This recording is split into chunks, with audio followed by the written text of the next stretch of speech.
Bismillahirrahmanirrahim. Apakah ada ulama yang masih memperdebatkan hukum bank? Mau denger nggak nih? Ya, ini pahit ini ya. Ini berat tapi saya wajib menyampaikannya. Ada yang lulusan Al-Azhar nggak? Ada yang pernah ke Mesir nggak? Di Mesir ada Darul Ifta. Darul Ifta itu lebih kuat daripada MUI karena MUI cuma kumpulan ormas, fatwanya hanya bersifat himbauan.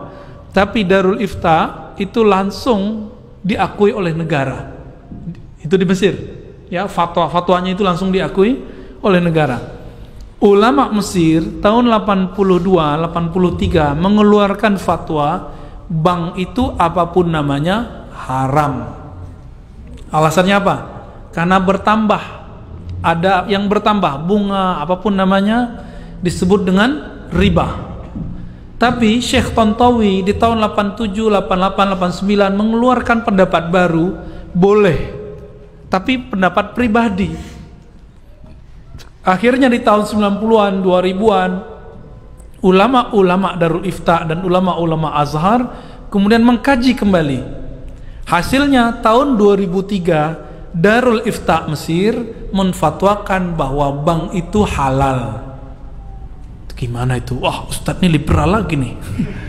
Kalau aneh liberal, maka Al-Azhar liberal. Ada yang berani bilang Azhar liberal? Ya. Darul Ifta liberal, ada yang berani bilang itu. Nah, liberal itu bukan itu. Liberal itu yang ngomong agamanya nggak pakai kaidah. Itu baru liberal namanya. Ya. Apa itu liberal? Yang ngomong agama nggak pakai kaidah, kaidahnya tak berkaidah gitu. Ulama Darul Ifta itu rata-rata ulama Azhar semua. Apa fatwa mereka? Bank itu sudah kami kaji lama, maka kami merevisi fatwa yang tahun 80-an itu. Jadi di kalangan ulama sendiri ada revisi. Masa yang bukan ulama maksain ulama? Ustadz kadang takut sama jamaah, akhirnya Ustadz terpaksa juga ikut-ikut sama selera jamaah. Tapi kata guru kami ya, menanggapi perdebatan itu, Syekh Ali Mustafa Yaqub, Kiai Ali Mustafa Yaqub itu punya buku, ada ikan tuna kok pilih bawal gitu. Ada ikan apa yang gede-gede itu, ikan kakap kok pilih teri. Maksudnya apa?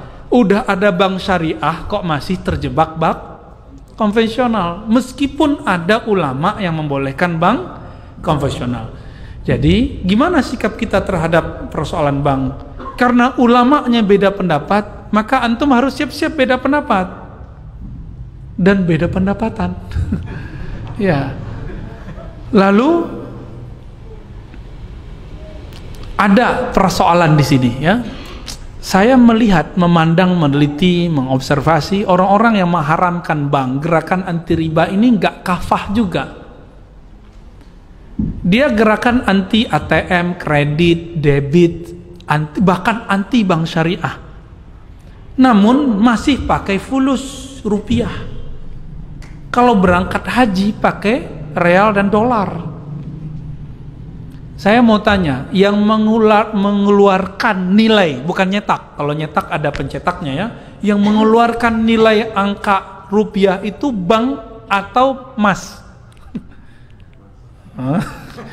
Terjebak nih, lagi serius dibuat begitu jadi keblinger ya, keblank ya.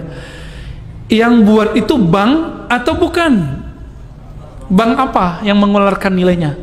BI. Antum itu mengharamkan bank tapi pakai produknya, tuh tanda nggak paham hukum fikih dan qawaid fikih. Dalam kaidah fikih ada sebuah kaidah at-tabi'u tabi'un. Kalau kamu mengharamkan A, maka apapun yang dihasilkan dari A haram. Kalau kita haramkan bank, maka antum haram menggunakan ATM, haram menggunakan fulus kertas atau fulus koin ataupun elektronik, haram semua. Maka beragama jangan picik, Oh, kita kembali ke dinar dan dirham. Allahu Akbar. Dinar itu diadopsi Rasulullah dari Romawi. Ya kan? Nabi aja bisa ngadopsi, masa ente nggak ngadopsi? Ini mau kembali ke zaman barter kali ya? Mau zaman barter? Nauzubillah min dzalik. Yang dianggap ilmu ternyata ketidakmengertiannya. Tidak mengerti itu kalau bahasa kasarnya apa? Jahilun. Tapi kita nggak pakai ya, walaupun sebenarnya begitu. Jadi ulama kita beda pendapat. Saya sudah tanya ke MUI di pusat, ternyata MUI yang mereka masuk ke DSN, Dewan Syariah Nasional, itu ternyata pas dicek dompetnya, separuh itu bank konven. Tapi dia duduk di Dewan Syariah Nasional yang membawahi bank-bank syariah. Kan aneh.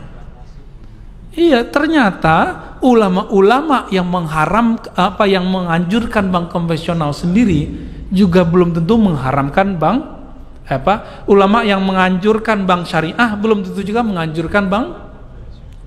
Nah, begitulah ya. Dia belum move on 100% gitu. Seandainya Indonesia ulamanya serius, ayo kita bareng-bareng tinggalkan bank syariah, bank konvensional. Hancur juga tuh. BUMN itu membawahi beberapa bank. Kalau kita tutup bank, bisa hancur negara ini. Maka bank itu salah satu nafasnya negeri ini. Antum percaya atau tidak? Buat jalan itu kalau gak ada bank gak jadi. Ya, bangun kampus-kampus Islam, kampus-kampus negeri yang Islam, pesantren-pesantren, semuanya itu yang Islami. Tanpa bantuan lewat bank gak jadi. Kalau lewat bank ketahuan mana yang gratifikasi, ketahuan nggak? Ketahuan Pak. Tapi kalau pakai kardus, pakai kotak, pakai plastik nggak ketahuan. Hati-hati di sini. Oleh karena itu, saya mengajak, ayo ulama kita sudah buat bank syariah, ya.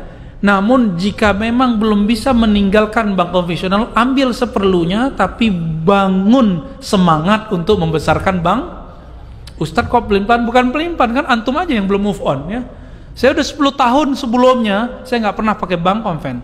Tapi karena dapat fatwa dari ulama Darul Ifta itu berani lagi terima beasiswa lewat BNI. Ya, habis itu lewat Mandiri, habis itu lewat apa gitu.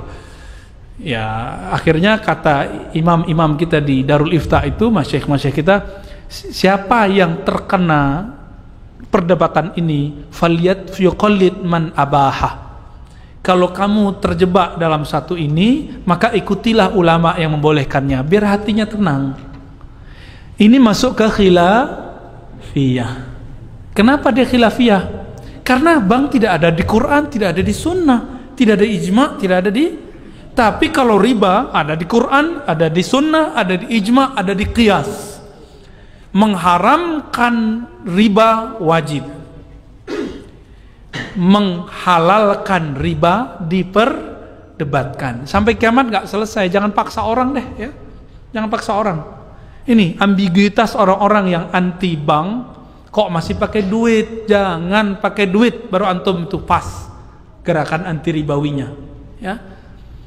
Kira-kira begitu.